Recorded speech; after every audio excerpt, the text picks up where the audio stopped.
Roadkill. Later, Doc Martin.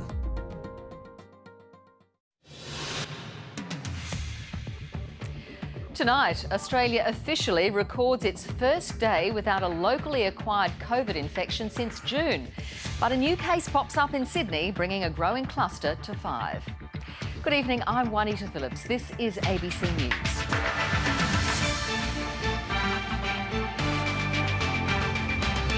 US presidents past, present and possibly future trade blows ahead of the election, while the country shatters the global daily record for COVID cases. 2 teenagers dead, another injured in a smash involving a stolen car in Sydney's west. And an uninsured community decimated by fire, leading and funding their own recovery.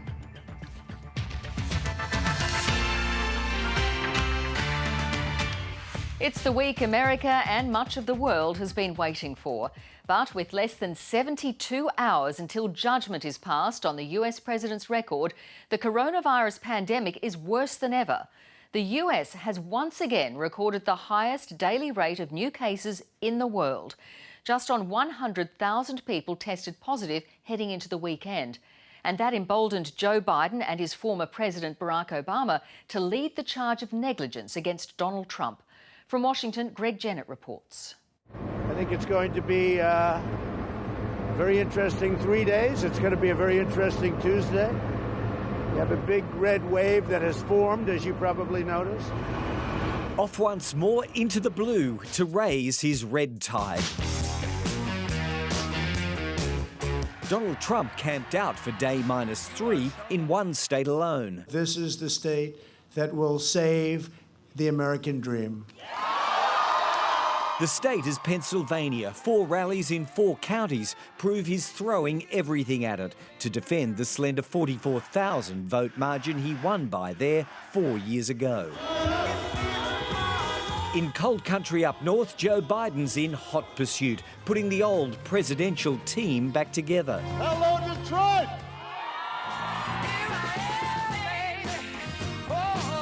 Their project? To expose what they call presidential failure to tackle the pandemic. COVID, he's complaining. He's jealous of COVID's media coverage. COVID just guaranteed itself a lot more coverage. It's sweeping with a daily force neither America nor the world has seen before. Record daily positives of 100,000. They're only the known cases. Those studying them fear the true rate's probably higher in an exponential growth phase. These aren't figures Donald Trump will care to dwell on, but for the Biden campaign and any American who cares about the spread of the virus, they can't be ignored. The pandemic is back front and centre at the sharp end of this election, and even though early voter turnout is high, there are still at least 50 million people who'll get to ponder these numbers before they cast their ballot. Because of our relentless efforts, the recovery rate right now on COVID or the China virus, or the China plague, is 99.7%. Take the vote. 99.7%. This guy tells us it's going away. Only thing to make it go away if he goes away. The urge to purge seems strong all round. Look at that. A Texan truck-mounted push and shove on a Biden-emblazoned convoy is a reminder of the fleeting dangers when mobs mobilise. Donald Trump's response, a tweet. "I love Texas," the president enthused. Greg Jennett, ABC News, Washington. The US president has famously declared dozens of times that coronavirus would just go away. While it certainly hasn't done that, the epicentre of the US outbreak has shifted several times, and now a new part of the country is feeling the brunt. Here's our analyst, Casey Briggs. More than 9 million cases and 230,000 deaths. And the United States is now recording new infections and deaths at a faster rate, again, than any other country in the world. We're getting close to seeing 80,000 new infections in the United States recorded every day on average. And just like infections, hospital admissions are also surging for a 3rd time in this pandemic. And that, unfortunately, means that we're likely to see a jump in the numbers of people dying each day fairly soon. Now, in the first few months of this pandemic, the northeast, states like New York, New Jersey, Connecticut, they bore the brunt of this virus. But then cases started to surge in big southern US states. These are states like Florida, like Texas, and also California. This third surge, though, it's much more widespread. There are about 30 states at the moment where the 7-day average of new COVID cases is at record levels in the past week. But it's particularly bad in the Midwest of America. 2 states per capita, South Dakota and North Dakota, they're recording more infections at the moment than any other state in the country. Wisconsin, a bigger state, has more cases overall. It's third in the country per capita. Now, opinion polling consistently has shown that Americans don't think President Donald Trump's done a particularly good job handling this pandemic. One of the big questions this week is that enough does it matter enough to change people's votes? And could that make a difference in electorally important parts of the country like this? Another child has become infected with coronavirus after visiting a trampoline centre in Sydney's southwest. The new case, to be included in tomorrow's figures, brings the Hoxton Park cluster to 5. With the state continuing its run of low cases, live performances today returned to Sydney's most recognisable venue. The Opera House hosted its first show since March. People filed in for today's jazz concert, although in fewer numbers than usual. It feels really wonderful. So we're excited to see them. We're excited to welcome them back. Delighted, absolutely delighted. We'll wear this. Yes, we'll wear it. I'll put it on. Yeah. We'll take it off while we have a drink at the bar, though. Yes. Health authorities have repeated their advice for anyone at the trampoline centre last Sunday to get tested. The New South Wales case aside, Australia has achieved its first day of no locally acquired cases of COVID-19 in almost 5 months. In the latest official reporting period, not one new case was recorded. For the first time since June the 9th, the only recorded infections were inside hotel quarantine. The recent low numbers of community transmission are boosting hopes that state border restrictions will be lifted in time for Christmas. Fantastic news for the whole country. Means that we are on track to the Prime Minister's goal of a country which is internally open before Christmas. The Health Minister says he's hopeful that some people, particularly the elderly and healthcare workers, could begin receiving a COVID vaccine in March. While we're in an enviable position here, it's a different story in the Northern Hemisphere, where the virus is exploding again. In the UK, the Prime Minister Boris Johnson has announced a second national lockdown for England. It's something he's resisted for weeks, but now says it's necessary to prevent a disaster for the health system. The UK is recording tens of thousands of COVID-19 infections a day and has just passed 1 million cases in total. Europe correspondent Samantha Hawley reports from London. On a bleak Halloween night, Boris Johnson stepped up at Downing Street to do what he always said he wouldn't. Now is the time to take action because there is no alternative. From Thursday for a month, England will grind to a halt once more. It will be devastating for the economy, but Boris Johnson faced confronting figures of another kind. In terms of deaths over the winter, there's the potential for this to be twice as bad or more compared to the first wave. Modelling showed without change there'd be between 2,000 and 4,000 deaths a day and a hospital system at capacity. In some parts of the country, patients would be turned away from hospitals within weeks. The risk is that for the first time in our lives, the NHS will not be there for us and for our families. The order is to stay home for 4 weeks. Non-essential shops will have to close along with pubs and restaurants. A devastating moment for an industry already on its knees. Is it really necessary? Do we really need to go into another national lockdown? We need to get a grip of this, so if that's what needs to happen, I'm all for it. Unlike the first lockdown, schools and universities will stay open for now. Christmas has been weighing heavily on Boris Johnson's mind. Way back in July, he promised a significant return to normality by the festive season. Now, one grim prediction is there'll be a massive spike in deaths on Christmas Eve. For so many, the festive season ahead will not be one for celebration. Samantha Hawley, ABC News, London. It's located about an hour's drive away from most of Sydney's popular tourist attractions, but that didn't stop politicians talking up the anticipated popularity of Western Sydney Airport's Experience Centre when it first opened a year ago. For the first time, we can now tell you just how many people have walked through its doors and how much it cost taxpayers to build. When its ribbon was cut, the Western Sydney Airport Experience Centre was touted as the city's newest tourist attraction. Can you really expect that tourists will want to visit Sydney, go to the Opera House, Bondi Beach, Harbour Bridge and the Western Sydney Airport Experience? Why wouldn't they?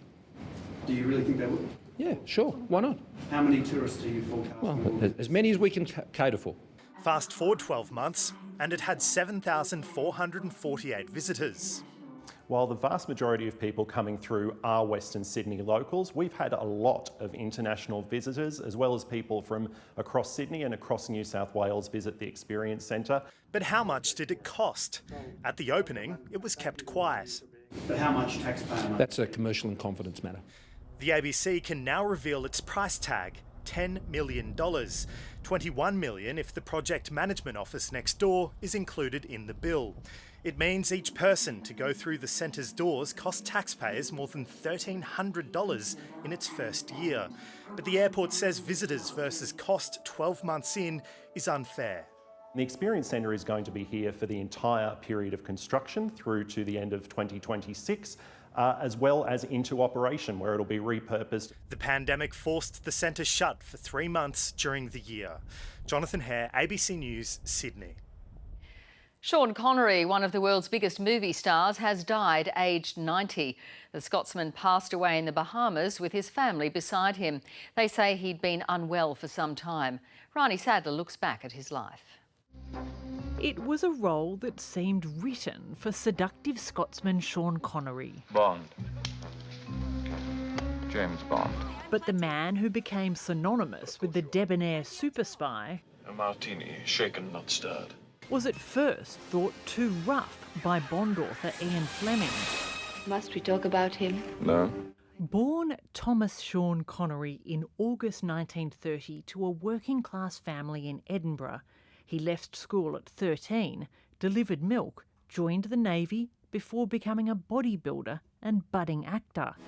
In 1962, he scored the role he'd ultimately play 7 times in one of film's most successful franchises. I had no awareness of that scale of kind of reverence and pressure and what have you, and I found it a bit of a nightmare. His private life too was difficult, with a short marriage to Australian Diane Salento. I was probably the most envied woman in the world. It was actually quite uncomfortable, because if a man has got that position of being a sort of macho icon of the world, it doesn't include having a wife. He found himself in hot water when seeming to confuse on-screen drama with real-life actions. You think it's good to slap a woman? No, I don't think it's good. You don't think it's bad? I don't think it's that bad. I think that it depends entirely on the circumstances and if it merits it. Isn't that just like Bond was not the end for Connery, who went on to win an Oscar for The Untouchables. Today, co-star Robert De Niro stated, "I expected and hoped he'd be with us longer." The Hunt for Red October co-star Sam Neill tweeted, "Every day on set was an object lesson in how to act." Bond. While others have worn the Bond handle, few have lived up to Sean Connery's legend. Sean's movies were dynamic and balletic, almost, the way the sort of the violence and the action was done. Sean Connery is survived by wife Micheline Roquebrune and son Jason. And coming up on ABC News Sunday, one group of voters that could swing the US election.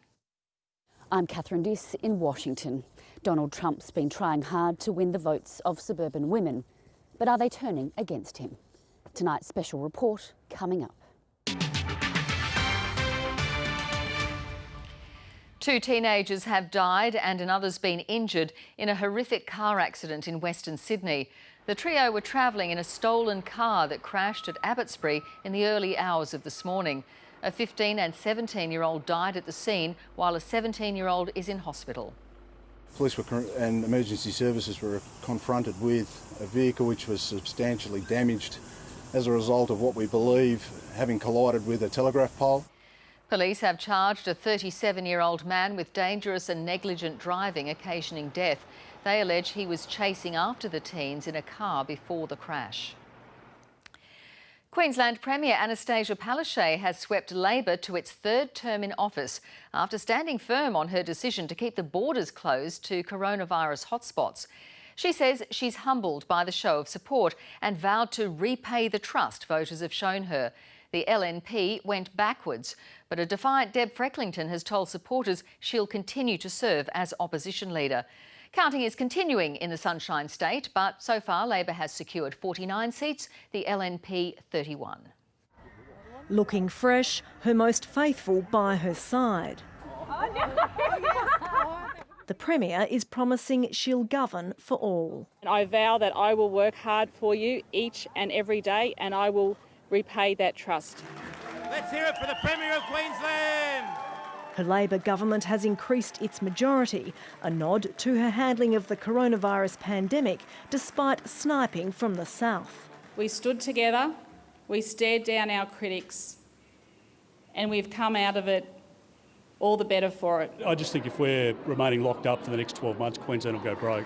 For Deb Frecklington, it was a crushing defeat. Her tough-on-crime plan with youth curfews in the north rejected by voters. It is absolute rot, and it's good the people of Townsville and Cairns have seen through it. But Ms Frecklington has declared she'll stay on as leader. I will continue to play my part in the Liberal National Party. Labor lost just 1 seat in South Brisbane, held by former Deputy Premier Jackie Trad, now owned by the Greens. Our win here is the result of more people than ever putting the Greens first. One Nation's vote collapsed, falling to half of what it was 3 years ago. Leader Pauline Hanson was barely seen on the hustings. Well, I actually think that we've had a net zero gain. Its voters switched mostly to Labor, despite a concerted focus by the LNP on the regions. Visits by the Prime Minister proved fruitless. If you replicate that outcome, then you'll see a very, very significant change in seats at the next federal election. The resounding victory is vindication for Anastasia Palaszczuk. While some might argue the times have suited her, that hasn't always been the case. Now, with a set 4-year term ahead of her, she can expect to be written into the record books again. Before the next election, she's expected to pass Peter Beattie's record and become the longest-serving Labor Premier since World War II.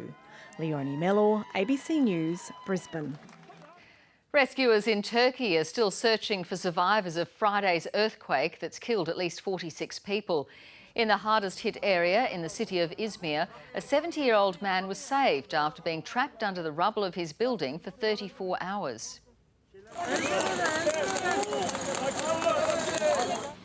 The 6.9 magnitude quake levelled buildings in the western part of the country and was followed by a small tsunami and hundreds of aftershocks. More than 900 people have been injured. The world's strongest storm so far this year has slammed into the Philippines. Typhoon Connery hit the eastern provinces, packing winds of 225 kilometres an hour, powerful enough to rip roofs off buildings. More than 1 million people have sought refuge in emergency shelters. The storm is heading west towards densely populated areas, including the capital, Manila. Returning to the US now, and a story about Joe Biden's son, Hunter Biden, being involved with secret deals with Ukraine and China has been part of the pre-election mudslinging. Tonight, we can bring you more details about a group that's played a key role in that smear campaign. Former members of it spoke with Hagar Cohen from the ABC's investigations team.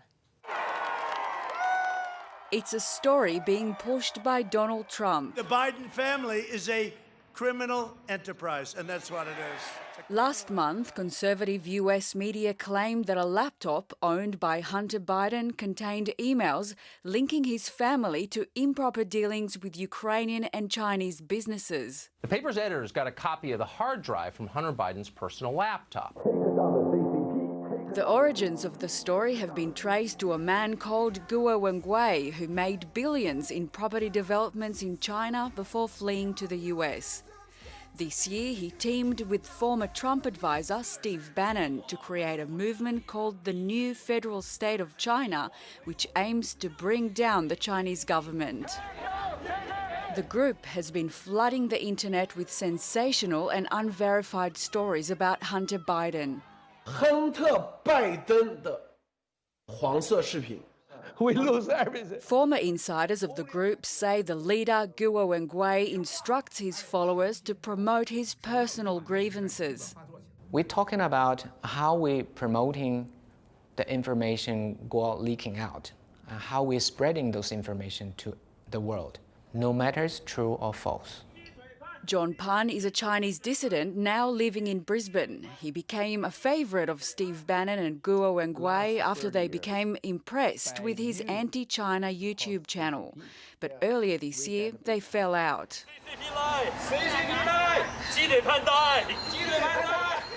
Guo Wengwei published a hit list and called on his supporters to eliminate them. In Australia, John Pan is their main target. This is my driveway. Okay, I think his media project is very, very dangerous for any country. And dangerous for voters in the US election grappling with fake news and conspiracy theories. Hagar Cohen, ABC News. Now to tonight's special report. And 4 years ago, white suburban women shocked America when more than half of them voted for Donald Trump over the first female presidential candidate, Hillary Clinton. Donald Trump needs them again, but all indicators suggest those women are turning away. While 47% voted for him in 2016, in the midterm election 2 years ago, 52% voted for the Democrats. One recent poll showed Donald Trump is trailing Joe Biden by more than 20 points in battleground states. The president is attempting to win them back by focusing on law and order to protect their neighbourhoods. North America correspondent Catherine Diss reports from the suburbs of one crucial state, North Carolina. Ready? Target practice hasn't always been one of Sylvia Hahn's weekend hobbies. But shaken by recent unrest, she bought her first gun 3 months ago at age 61. For protection, mainly. I've been keeping on top of all the current events.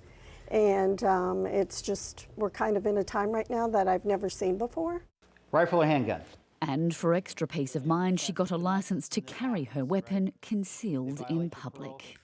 You never know what you're going to encounter if you decide to conceal and carry, but at least I can be prepared if I choose to do so. In the suburban streets of North Carolina, Sylvia and her husband Jim are part of a growing tide of residents arming up.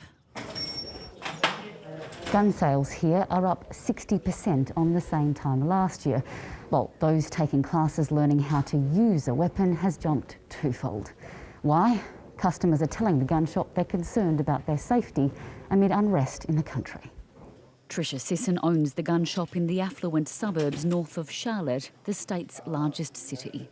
We're seeing more and more women coming in, trying to learn, what are the procedures? What do I need to do? How do I need to learn? How do I need to protect myself? What's the right firearm for me to protect my family?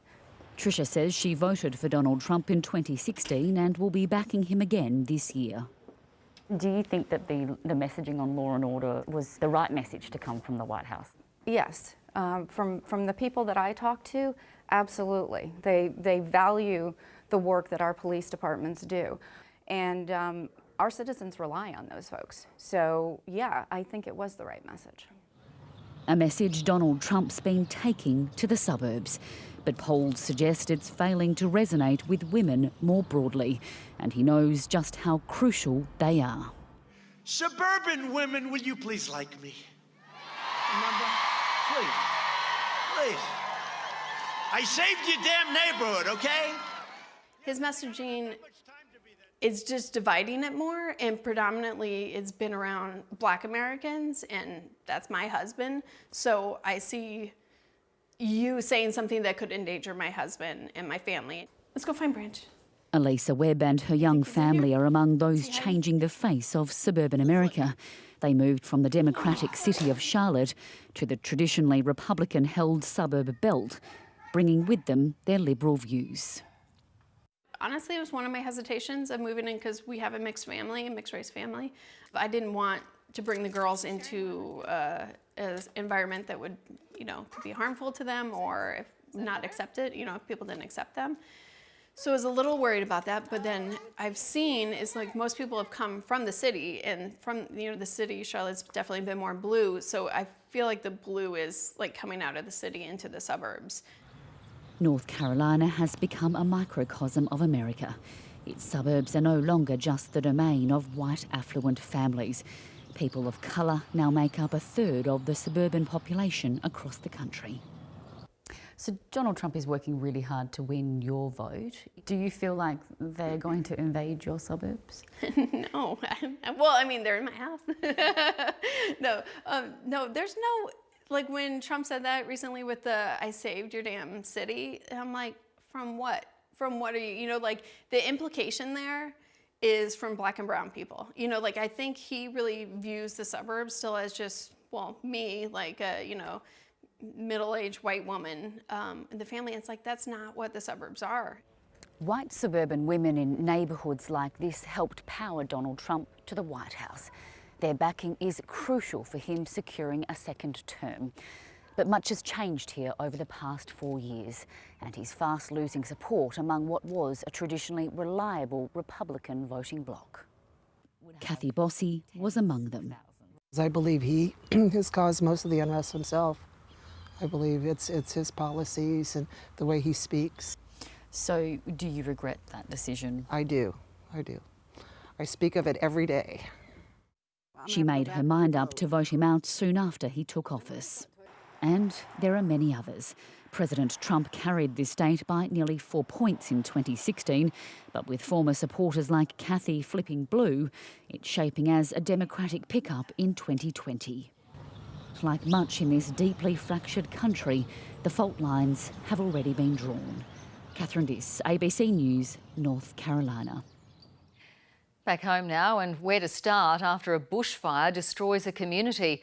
Surrounded by smouldering ruins, that was the question facing residents this time last year in the remote Northern Rivers area of Uingar. Some uninsured and many just unsure on how to rebuild. So they formed a plan to get donations to the right people and managed to achieve something that many fire-affected regions have struggled with. The Uingar Fire Brigade has 13 new recruits who today are being put through their paces. We've been here 2.5 years and we've burnt out 3 times so far, so we thought we'd better do something to, if not learn, to save ourselves, help the community. This season is a very different outlook to the one faced by this brigade during the nightmare bushfires of 2019. It was a really scary time for a lot of people, and we'd had the fire come through this part of Uingar and we thought we had it under control. And then a month passed and it flared up again. And then we got it under control again. And then another month passed, and then that's when the monster came. The Long Gully fire claimed 2 lives, destroyed 44 homes and burned through more than 74,000 hectares of bush and farmland.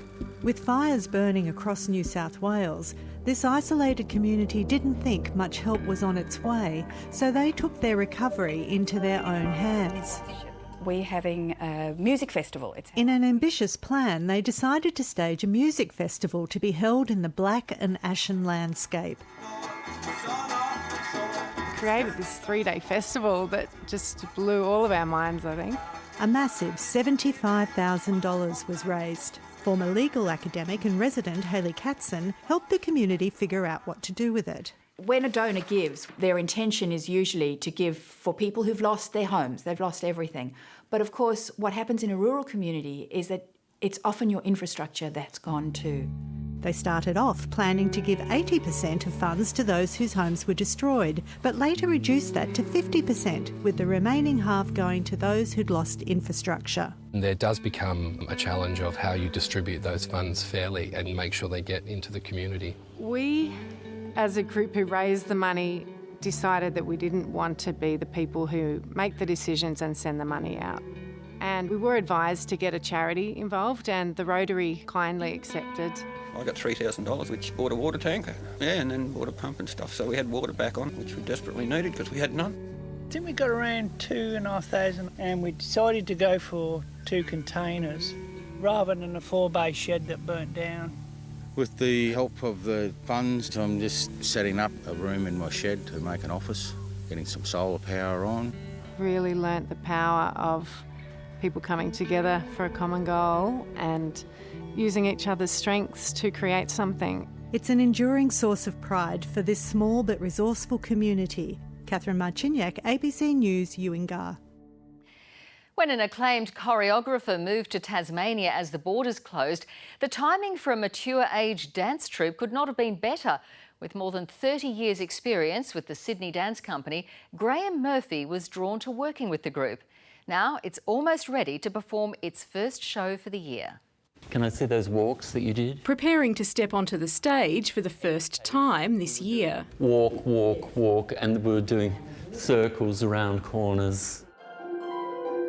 7 Deadly Sins, performed by the Mature Artists Dance Experience, opens in Hobart this week. It's really interesting, perambulating, small audience, very intimate, close, and individual scenes with a couple of group pieces. It's a very murky world of what is bad and why it's bad. And it's really about motivation, about what you're thinking when you do a deed, that is the difference between it being a good deed and a bad deed.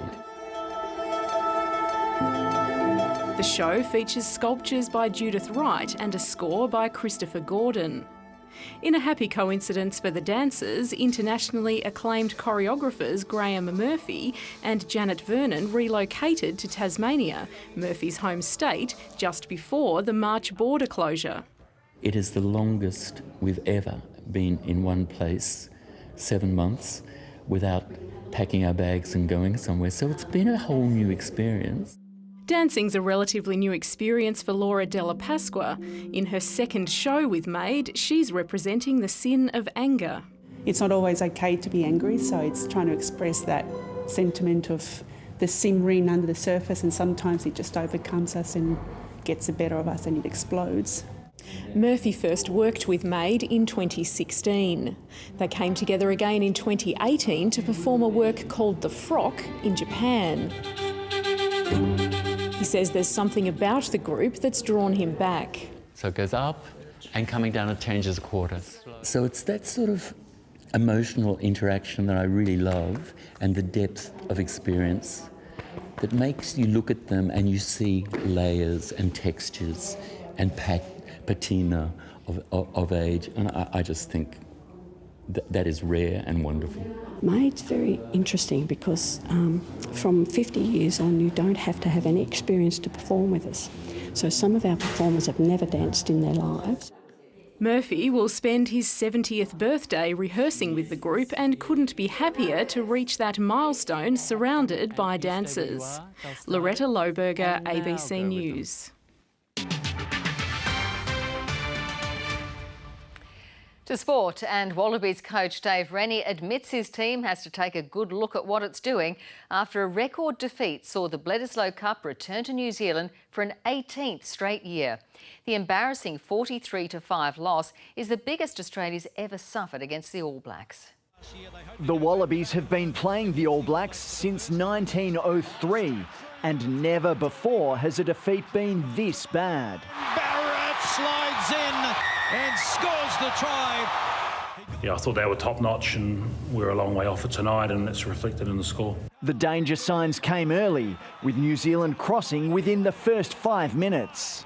A try to New Zealand early on. Watching Australia offer little resistance in the first half, it was hard to believe the same team came within centimetres of an upset in Wellington 3 weeks ago. We need to closely look at what we're doing, and we need a much better performance on the park. I'm confident that we'll get that. The Wallabies fielded a young side, with debutant fly half Noah Lolesio scoring their only try. Noah Lolesio will score his first try in Test rugby. But Australia is refusing to blame inexperience for its performance. Oh no, we're not going to use it as an excuse. Look, we prepared well. You can't turn over the ball as often as we did. It's a tough result for them, but I thought we saw a lot of determination and attitude out of them, particularly in that third quarter, to show that there's something building there that's going to guarantee that the next fixtures are always going to be as tough as that one. It's a sight all too familiar for Wallabies fans. The All Blacks celebrating another Bledisloe Cup triumph. Australia doesn't have much time to lick its wounds, with the final clash between the two sides in Brisbane on Saturday. Blake Kagi, ABC News. The injury curse continues in the Maroons camp.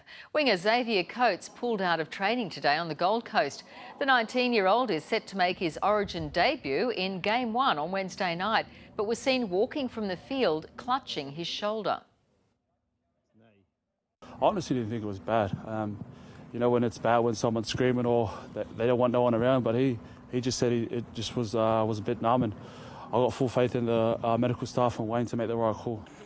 If ruled out, Coates joins Kalen Ponga, Michael Morgan and David Fafita, who will all miss this year's State of Origin due to injury.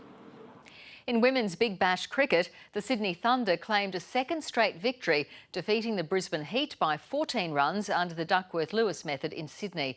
In a rain-affected match, defending champion the Heat was set a revised target of 45 runs from 5 overs. 3 wickets from England captain Heather Knight helped secure victory for the Thunder. Make that 3, because clean bowled is Redmayne. Heather Knight, welcome to the Sydney Thunder.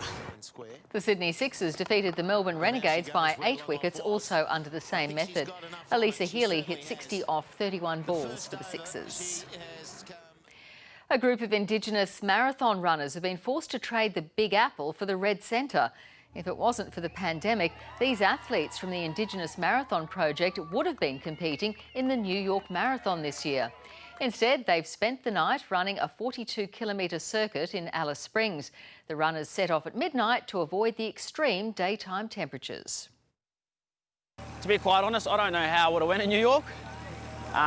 It's just so special to be running it here on our own country. The Marathon Project celebrates Indigenous resilience and has been running for a decade.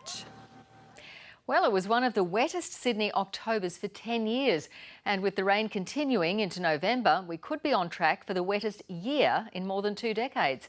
Sydney had light showers on and off throughout the day, with most areas receiving anywhere from 2 to 10 millimetres and southerly winds, keeping it very cool. Rain was heaviest over central and southern coastal areas. Most of the thunderstorms were just offshore from Sydney, the Illawarra and the Hunter.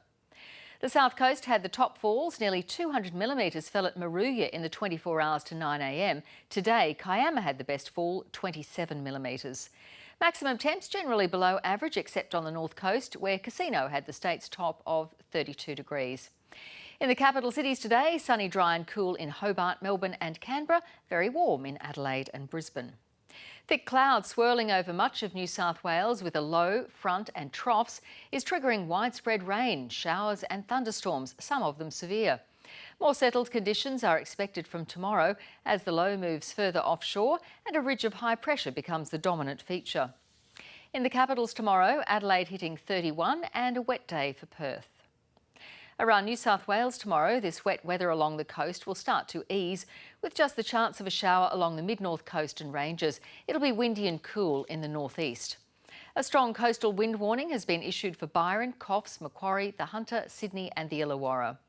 Elsewhere, it'll be dry and mostly sunny, with daytime temps below average in the east and near or above average in the west. In the southeast, a foggy morning followed by a cool to mild day. Inland, a warm and sunny day, temperatures reaching 30 in the southwest, up to 32 in the northwest. Winds on Sydney waters strong and southerly up to 30 knots, easing by late evening. In Sydney tomorrow, mostly sunny, just the chance of a light shower and a top of 22. Sun's up at 5:53 a.m. and over the next week, increasing sunshine over the next 3 days. Temperatures peaking at 25 on Wednesday, then a return to cooler and possibly showery weather for the end of the week. And that is ABC News Sunday. Enjoy the rest of your evening.